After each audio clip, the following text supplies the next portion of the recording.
So in this video, I'm going to be breaking down exactly what to eat in 2024 to lose fat. If you're new to the channel, be sure to subscribe, and if you're a returning viewer who has subscribed, thanks so much for returning. And be sure to also follow the Snapchat. I'm going to be plugging it here as well.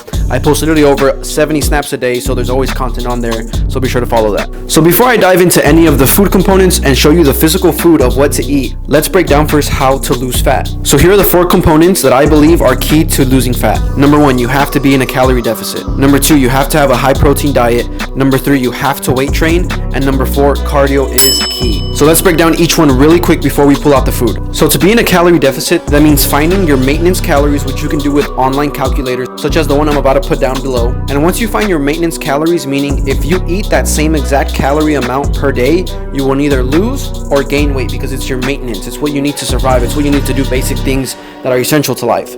So it's finding those maintenance calories of yours that are based off of age, weight, and height, and then making sure that you eat just a little bit less or a lot less than your maintenance calories, right? But you want to be in a calorie deficit. You want to be eating less than your maintenance calories. The reason you want a high protein diet is because high protein foods burn body fat. Now, the reasons you want to incorporate number 3 and number 4, which are weight training and cardio, is because studies have shown that individuals who incorporate some type of weight training or some type of cardio in the long run will be more inclined to lose body fat over time compared to someone who doesn't. Your body naturally loses more fat over time if you weight train or if you do cardio, and if you implement those as your regular routine.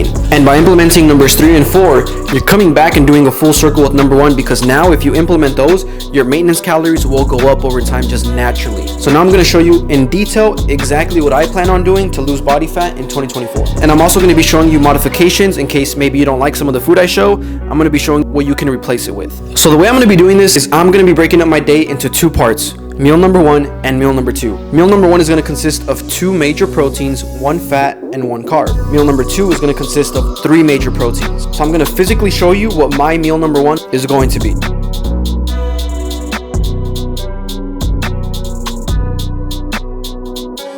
Alright y'all, so check this out. We have our meal number 1. So this is what my meal number 1 is, and I'm also going to provide a modification because maybe you might not like some of the food I show. So starting off with meal number 1, I'm first going to make eggs. I'm going to make around 2 to 3 eggs, but I'm going to make them with sausages or weenies, as they say. And the reason I'm going to do this, I'm going to combine both of these for my first major protein. So again, this meal number 1 has 2 major proteins, 1 fat and 1 carb. This right here is my first major protein combined, right? Because eggs have protein, weenies are a type of meat, so they have protein. My second major protein is going to be a mini shake with this whey protein. Again, you can use any protein you like as long as it has 25 to 30 grams of protein per serving.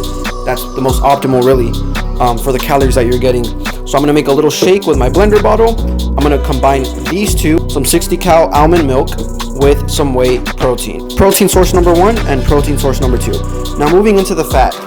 This is not a very high fat source, but this is just something I personally like, is adding cheese. But you can add stuff like avocados, almonds, nuts, even peanut butter. I don't know how maybe you could put that in the shake, but again, you want to incorporate that one source of fat. So for me, it's going to be cheese, which in fact also has protein, so that's good. And then lastly, we have our 1 carb, and for me, I love cereal, so I'm going to serve about a cup of cereal for my 1 carb. And of course, it's going to go with a little bit of milk. First source of protein, second source of protein, our fat, and our carb, and that's going to make up our first meal. But now let me show you some modifications, because maybe you didn't like something that I listed. So for this first protein source, something you can replace this with is ham, turkey, or even egg whites. Now something you can replace the fat with is how I said earlier, maybe an avocado, almonds, nuts, things like that. And lastly, there are so many things you can replace a carb with.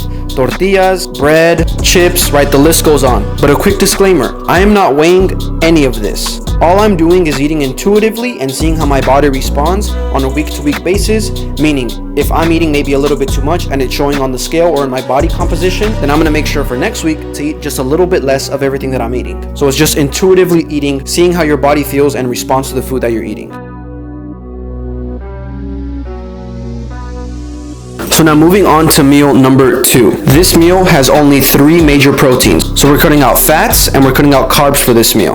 Now it's okay if you have a couple of them in there, right? Because some of these foods aren't strictly protein. But again, you want to intuitively eat and make sure that you're eating a majority of 3 sources of protein. So for our first source of protein, we have ground beef. Now you probably want to go for the leanest option. This one is not the leanest option, but I normally dabble around the 75 to 95% lean beef. This is a great source of protein.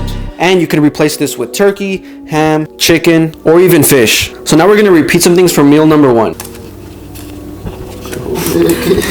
What we're gonna repeat is our protein shake. We're gonna make another protein shake with our almond milk and our protein powder. And then lastly, for our third source of protein, we're coming back to the eggs. I'm gonna make about 3 eggs with about 1 sausage. I'm gonna mix that up together, and that's gonna be my last source of protein. Eggs are a great source of protein. They're only about 60 to 70 calories each egg. Weenies are also a great source of protein, and they just add to that flavor as well. So again, the reason there's so much protein involved in this diet is because it is proven that a high protein intake decreases fat mass. So again, I personally will not be weighing any of the food. I'll be intuitively eating, seeing how my body responds. And once I find that foundation of, okay, this is what my body needs to get to where I want to be, then I'm going to stick with it and keep adjusting as the weeks go by. So again, the 4 things we want to remember while we're also eating this food. We want to be in a calorie deficit. We want to be in a high protein diet. We want to be weight training, and we want to be including cardio. Thank you all so much again for tuning in. If you learned something new, be sure to subscribe. Our sub count is right here as well. Be sure to also follow the Snapchat. I'm going to be plugging it in here as well. And also, if you want a more detailed meal plan and workout plan, be sure to click the link down in the description to join my online fitness coaching. We'll see y'all next week.